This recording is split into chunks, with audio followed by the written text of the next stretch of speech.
It begins with a sound, a single sharp cry slicing through the velvet dark of a Parisian night. The year is 1889. Paris is alive with the Exposition Universelle, but inside a grand hotel, a different drama unfolds. Eleanor rushes from her mother's room, panic etched on her face, pleading for help. The doctor grabs his bag and follows Eleanor through winding, opulent corridors. She points to a door, her hand trembling. "In here," she whispers. The air is thick with the scent of old velvet and a faint, unplaceable perfume. The doctor expects a woman in distress but finds only stillness. The bed is neatly made. No sign of illness, no sign of struggle, no sign of Eleanor's mother at all. Eleanor stands frozen, confusion turning to terror. She looks at the bed, then at the doctor. The scene is impossibly wrong.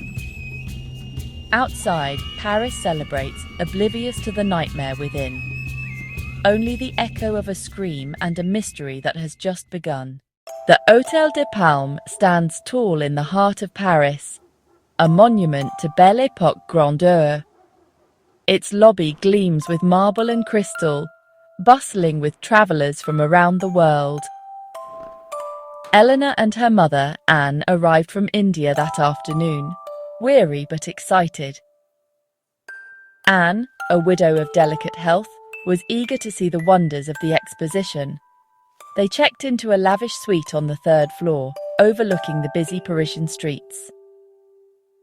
The hotel staff are models of discretion, trained to see everything and reveal nothing. When questioned later, they present a united front.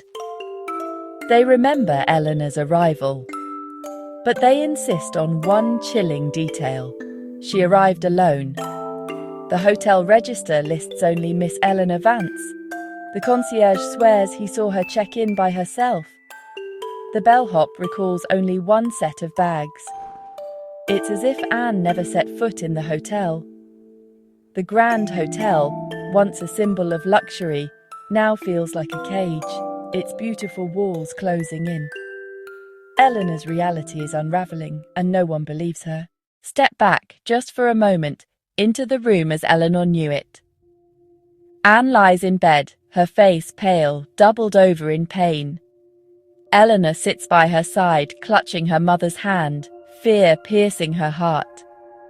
This is no simple travel sickness. Something is terribly wrong. Anne whispers, barely audible, "Get the doctor." Eleanor squeezes her hand, promising to return. She rushes from the room, panic blurring her thoughts. The door clicks shut behind her, a sound she'll never forget. Eleanor stands on the threshold, torn between memory and reality. She points to a mark on the wallpaper, proof, she insists, that her mother's bed was there. The doctor and hotel manager exchange skeptical glances. The room is empty, freshly prepared for a new guest. Eleanor rushes to the window, searching for the chemist's sign she remembers. But outside, only a bakery and a bookshop. The staff are brought in one by one, maids, bellhops, concierge. Their certainty forms an invisible wall, isolating Eleanor in her own terrifying reality.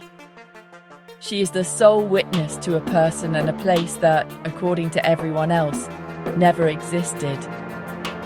The world she knew is slipping away. The hotel's beauty masks a chilling indifference.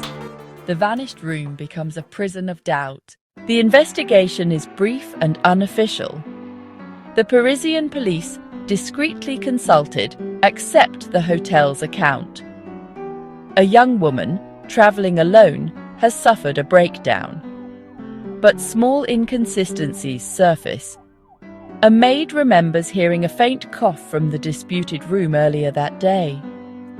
A waiter recalls delivering tea for two cups, 2 saucers, 2 spoons. When pressed, their memories falter under authority. Eleanor remains articulate and steadfast. describing her mother in vivid detail. These are not the ramblings of a troubled mind, but the sharp memories of a devoted daughter. Her clarity is unsettling. She is either a brilliant liar or the victim of a conspiracy so perfect it has erased a human being from existence. The staff's certainty wavers, but the official story holds. Eleanor's truth is dismissed. The clues are brushed aside. The hotel's silence is absolute. The mystery remains unsolved.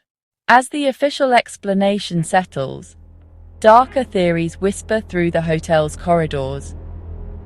What if Anne's illness was not ordinary, but something dangerous, contagious? With the exposition in full swing, an outbreak would be catastrophic.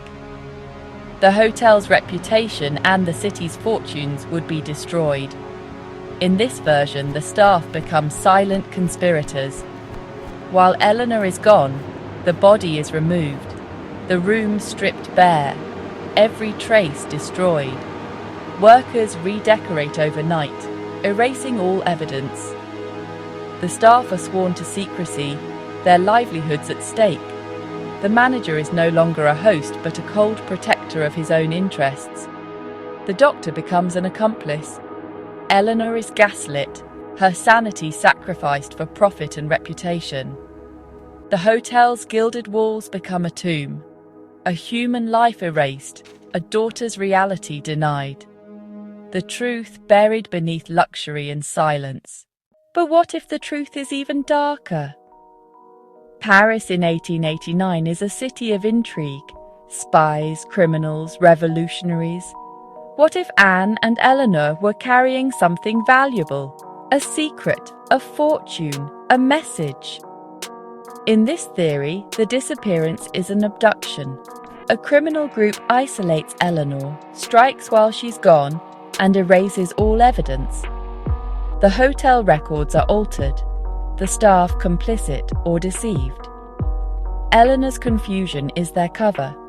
She is dismissed as hysterical, while the real crime vanishes into the city's shadows. Anne is not gone. She's been swallowed by the underworld. Or perhaps the explanation is supernatural. What if for a moment reality itself tore open? The hotel becomes a place where the veil between worlds is thin. Eleanor and her mother slip into a different version of the hotel, a wrinkle in time. When Eleanor leaves, she returns to our reality, but her mother is left behind. The room reverts to normal, the world corrects itself, and Anne is lost. She is not dead or abducted, but trapped, a ghost in the machine. This theory is impossible to prove or disprove. It speaks to our deepest fear that the world is not as solid as it seems. The perfection of the vanishing is explained. There was no crime, only a glitch in the universe. Eleanor is not mad, nor a victim of conspiracy. She is the sole witness to a miracle or a curse. The vanished room is a doorway to the unknown. In the end, there are no answers. Eleanor's story becomes a strange footnote, officially dismissed as a nervous breakdown. The hotel's reputation remains untarnished. The incident is forgotten. But the story lingers, whispered to travellers as a cautionary tale. It preys on our deepest fears, being alone, disbelieved, losing our grip on reality. The vanishing room is a mirror of our own vulnerability. Was Anne the victim of a cover-up, a crime, or something stranger? We are left with only questions, sifting through clues and whispers. The truth remains locked inside that vanished room, a silent presence. The story waits for you to decide what you believe. What if it was you?